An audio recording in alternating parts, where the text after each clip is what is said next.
Adik-adik, apakah kalian masih semangat untuk belajar?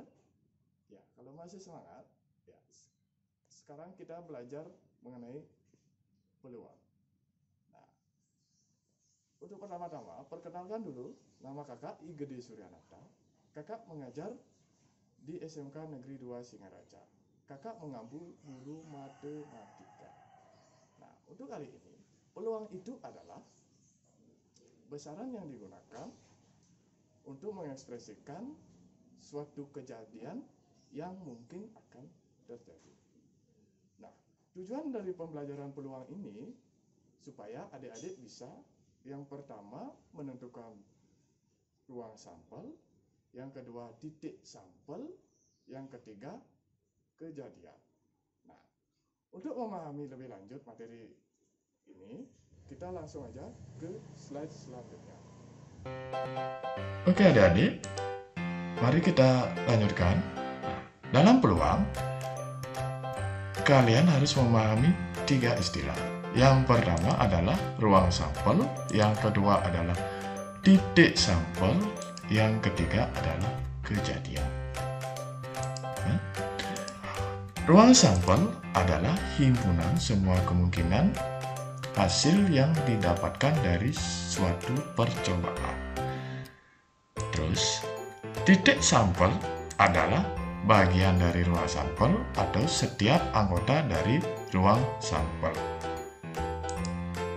Terus, yang dimaksud kejadian ini merupakan himpunan bagian dari ruang sampel dan didefinisikan sebagai himpunan dari hasil yang diperoleh dalam suatu percobaan.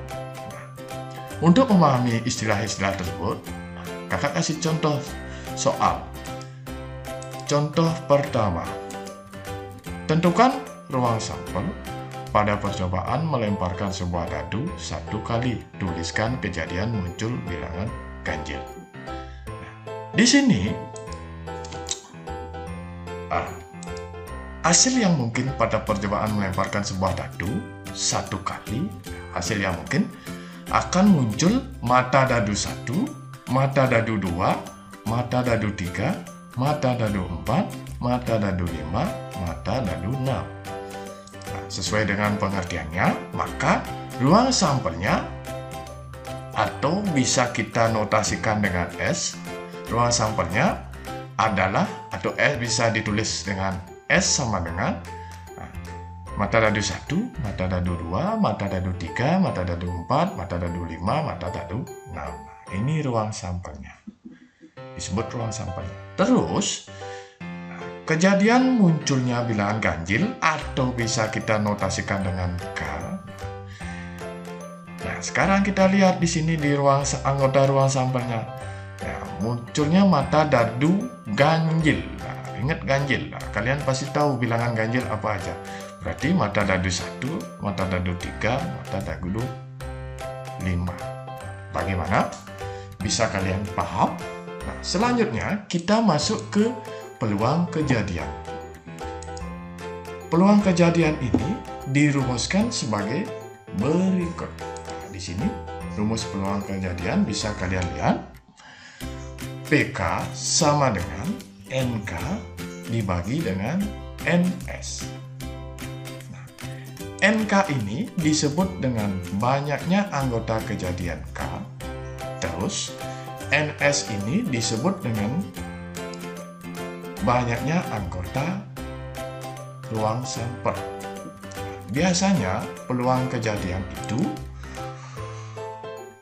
berkisar antara 0 sampai 1. Pokoknya dia tidak boleh kurang dari 0, tidak boleh lebih dari 1. Nah, lanjut. Kita masuk ke contoh soalnya. Contoh 2, sebuah dadu dilempar 1 kali. Tentukan peluang munculnya bilangan genap. sudah penyelesaiannya. Kalian sudah tahu ruang sampel dari dadu ada 6, mata dadu 1, mata dadu 2, mata dadu 3, mata dadu 4, mata dadu 5, mata dadu 6. Nah, berarti NS-nya adalah sama dengan 6. Terus karena sudah NS-nya sudah ketemu, atau banyaknya anggota ruang sampelnya sudah ketemu, kita cari kejadiannya. Kejadiannya adalah muncul bilangan genap. Nah, dari mata dadu itu yang mana merupakan bilangan genap. Berarti kan mata dadu 2, mata dadu 4, mata dadu 6. Nah, kejadian yang muncul bilangan genap adalah 2, 4, 6. Terus jadinya banyaknya anggota dari kejadian K adalah 3, 1, 2, 3. Jadi peluang kejadian K atau peluang munculnya bilangan genap, nah tinggal kita masukkan ke rumus di awal. Nah, NK-nya adalah sama dengan 3, NS-nya sama dengan 6. Dari sini kita dapat 3/6 dan disederhanakan menjadi 1/2. Terus contoh selanjutnya, contoh yang ketiga, di dalam sebuah kotak terdapat 2 bola merah, 2 bola putih, 3 bola biru. Dari dalam kotak tersebut diambil 1 bola. Tentukan peluang bola yang terambil berwarna biru. Nah, di sini kita bisa cari ruang sampelnya. Nah, lanjut. Nah, misalnya ada 2 bola merah, terus ada 2 bola biru, ada 2 bola putih, ada 3 bola biru. Nah, dari sini ruang sampelnya kita bisa buat. Nah, karena dia mengambil 1 bola, maka ruang sampelnya anggota ruang sampelnya kita bisa tandai aja merah 1, merah 2, putih 1, putih 2, biru 1, biru 2, biru 3. Nah, terus berarti anggota ruang sampelnya adalah 1, 2, 3, 4, 5, 6, 7. Terus kejadian bola yang terambil berwarna biru. Nah, di sini di dalam keranjang tersebut ada 3 bola biru. Jadinya bola biru 1, biru 2, biru 3. Anggota dari kejadian tersebut adalah 3. Jadi peluang bola yang terambil berwarna biru adalah, kita masukkan ke rumusnya. Nah, hasilnya 3/4. Bagaimana dari 2 contoh itu? Kalian sudah paham? Ya, kalau masih belum, kakak akan kasih contoh lagi. Contoh yang keempat. 2 buah dadu dilempar 1 kali. Tentukan peluang jumlah angka kedua dadu sama dengan 10. Di sini kasusnya beda lagi. Nah, kita mempunyai 2 dadu dilempar 1 kali. Nah, untuk menyelesaikan permasalahan ini, kalian harus membuat tabel. Nah, seperti ini nih tabelnya. Tabelnya seperti ini. Nah, dadu pertama kita buat dulu 1, 2, 3, 4, 5, 6. Terus dadu kedua di sini.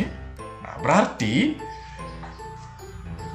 ini adalah titik sampelnya. Misalnya kalian melempar 2 dadu ini, maka bisa dia muncul angka dadu 1, angka dadu 2, 1, angka dadu 3, 2, dan seterusnya.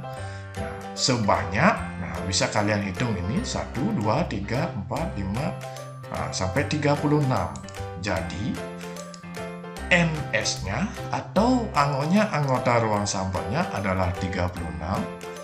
Terus kejadiannya adalah jumlah angka kedua dadu sama dengan 10. Coba dari anggota ruang sampel ini, kalau kita jumlahkan yang mana jumlahnya adalah 10. Nah, coba kalian perhatikan. Nah, kalau 44 kan jumlahnya 8, berarti tidak. Berarti kita coba 46. Nah, ini jumlahnya 10. Jumlahnya 10. Terus ada lagi satu 55.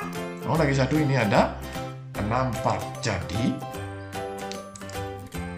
anggota dari kejadiannya adalah 3. Nah, peluang munculnya jumlah angka kedua dadu sama dengan 10 adalah, nah bisa kita hitung langsung aja, adalah 1/12. Nah, bagaimana? Semoga bisa dimengerti dari ketiga contoh di atas. Nah, apakah kalian sudah mengerti penjelasan kakak tadi? Nah, di sini kalian bisa simpulkan, untuk menentukan peluang kalian harus mengerti cara mencari pertama ruang sampel, bagaimana cara mencari titik sampel, dan bagaimana cara menentukan kejadian. Hal-hal itu kalian harus pahami. Nah, terutama di sini materi sebelumnya seperti aturan perkalian dan kombinasi, permutasi, itu kalian harus pahami. Ya. Sekian video dari kakak. Terima kasih atas perhatiannya. Semoga video ini bermanfaat bagi kalian. Terima kasih.